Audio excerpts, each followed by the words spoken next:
Okay, good morning guys. Wala na tayo masyadong intro dito, no? So, gumawa tayo ng personality file gamit yung 1024 ng Showtech Creator, yung application. So, hindi niya mabasa mga tol, no? So, naghanap tayo dito. Hindi niya mabasa. So, ang ginawa ko, nag-create personality ako dito gamit itong mismong 1024 natin. So, yung apat na 290 tsaka dalawang 380 nagawa na natin ng personality. So, ginagawa natin ngayon itong 230 natin. So ganito yung ginagawa ko mga tol. Pupunta ka dito sa name. Kasi may doon sa mismong personality, edit personality, may makikita ka sa taas, create personality. So pipindutin mo lang yon. And then ito, gumagawa ako ng name niya, yung V na juggle para magbago yung letter, your number. And gumagawa ako ng name niya, yung 230. Next mo para lumipat. Hanapin natin yung 0. Yan. Okay, so tapos na. Beam 230 nakalagay doon, no? And then enter natin. Tapos ilalagay natin dito kung ilang channel yung ating ilalagay na beam or gagawa ng personality. So bali ang personality ng or ang channel ng 230 natin is saan ba? Hanapin natin. Ito yung kaya kailangan natin ng manual. Ito natin makikita. So ito siya. Hanggang sa 16. So 16 channel yung ilalagay natin dito. Yan. Although hindi naman functional lahat yan, pero ilagay na lang din natin kasi wala namang problema doon. So 16 channel yung ating beam 230. Yan. Lagay natin dito 16 din. Yan. 16 channel. Yan. Tapos enter natin, continue. Ngayon dito na magpapakita yon. Yung 1 to 16 empty pa yan kasi wala pang laman. Ngayon lalagay natin yan isa-isa. Dari sa number 1 is empty pa yan, no? Pipinutin lang natin to, katapat niya A, and the same time yung color. So yung number 1 natin is color. Pipinutin natin dito color. Yan. So nilagay na siya. So lipat tayo sa number 2. Ang next natin sa number 2 is strobe. So ilalagay natin yung number 2 natin is shutter or strobe, parehas lang yun, shutter lalagay natin. Number 3 dimming. Ayun, dimming. Pindutin natin yung dim. O yan, dimmer. Number 4 is number 4 natin gobo. Ayan, lagay natin gobo. Ayan, number 5 prism. So wala tayong prism dito mga tol, pero pwede tayong mga pa. Okay, so ang gagamitin natin dito is ito na lang siguro. Yan, gobo 1 rotation or ito na lang siguro.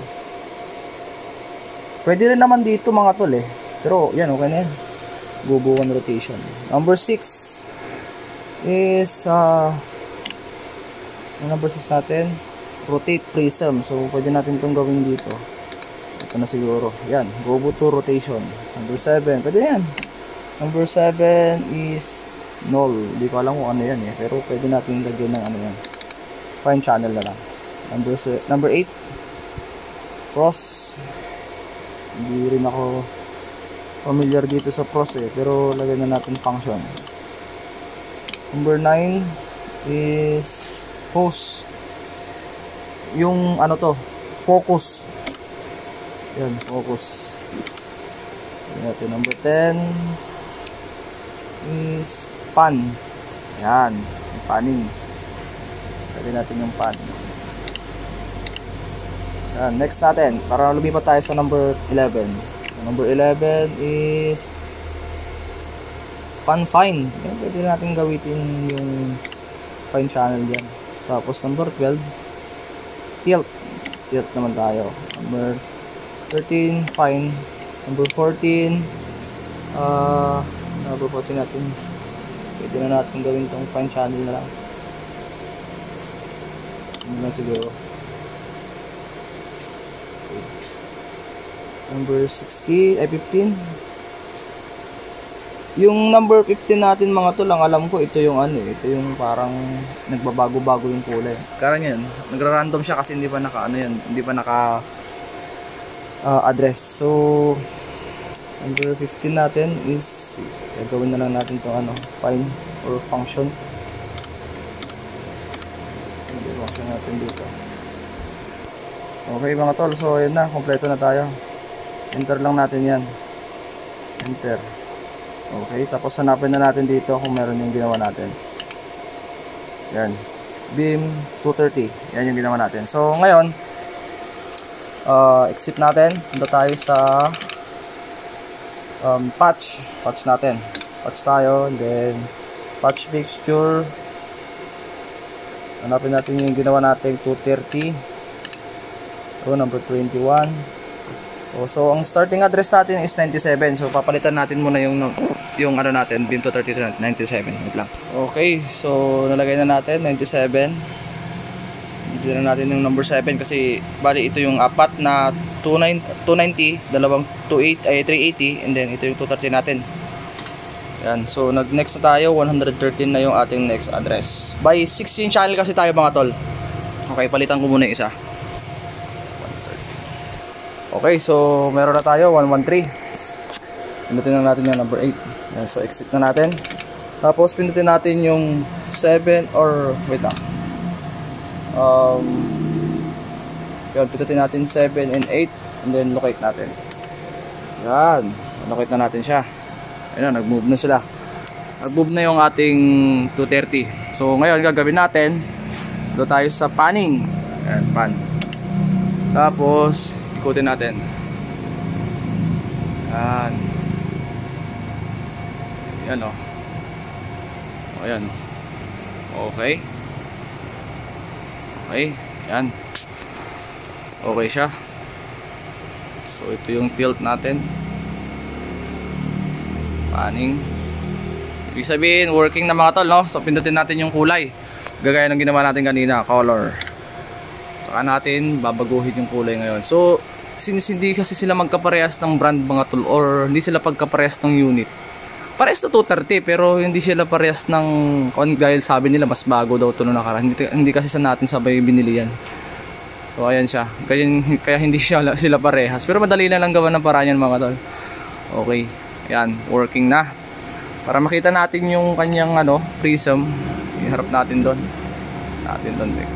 Mas yuko kasi yung isa eh. Ayan o.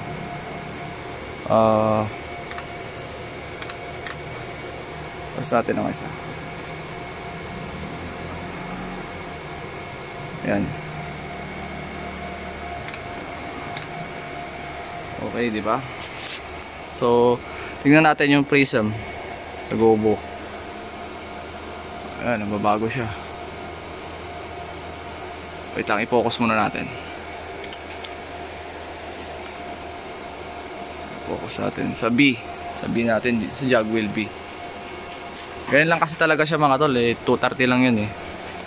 Tapos Gobo. Ayan. Ayan. Prism. Ayan yung Gobo niya. Hindi sila magkaparehas eh. Ayan o. Hindi ko alam, naalog ata to eh. Hindi sila magkaparehas mga tol. Pero okay lang yan. Diyan tayo. Ayusin na lang natin yan. Madali lang naman yan eh. Naalog kasi yan eh. So sa function natin dito na yung iikot yung ating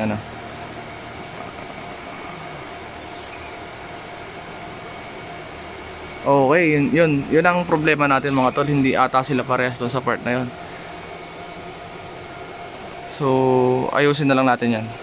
Kasi nga hindi sila parehas ng program eh. Pero madali lang yan. Hanapin lang natin kung saan yung rotation niya. Then ipaprogram natin na kagano'n siya. Okay? Alright. Yun lang.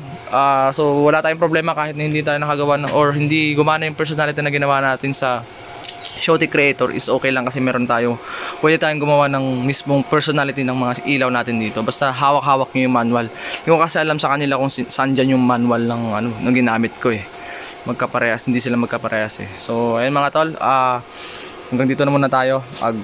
Mag-program muna tayo. So mas maganda yung pag pinag-aaralan muna natin bago natin igawa ng video. So ganun lang kadali mga tol yung paggawa natin ng personality file ng bawat ilaw natin dito. Basta importante hawak-hawak nyo yung manual. Okay? Yan. See you on our next vlog mga tol. Let's go!